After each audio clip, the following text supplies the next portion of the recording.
नमस्कार मंडळी, आपण आता लोहारचाल मशीद बंदर लोहारचाल इथे आलेलो आहे। तर लोहारचालमध्ये आपण आपल्याला पाहिजे जे इलेक्ट्रिक सामान जे पाहिजे ते आपलं सर्व इलेक्ट्रिक सामान इथे लोहारचालमध्ये मिळतं।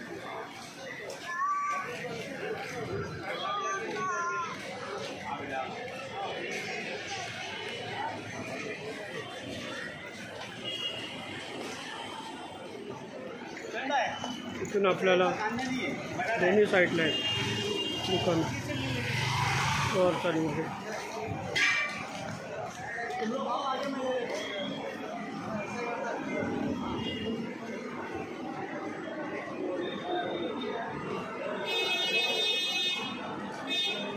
आपल्याला पाहिजे असलेली लाईटची सामान इथे A to Z आपलं लाईटचं सामान इथे भेटतं लोहारचालमध्ये। એમ જ કરવું છે। હું અમુક ના છે રાત રાતે સેવ કરાવી નાખું મારી છોકરી અને હવે તો સારી વાંધો ને કરાવીને કહી દઉં કે રેટ વાઇઝ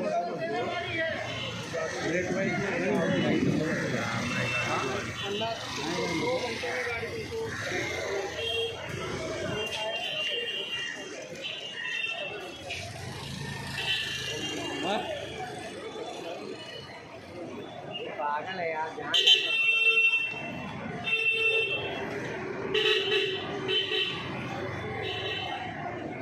धन्यवाद। आपल्याला व्हिडिओ कसा वाटला लाईक करा, शेअर करा, सबस्क्राईब चॅनलला सबस्क्राईब करा। धन्यवाद।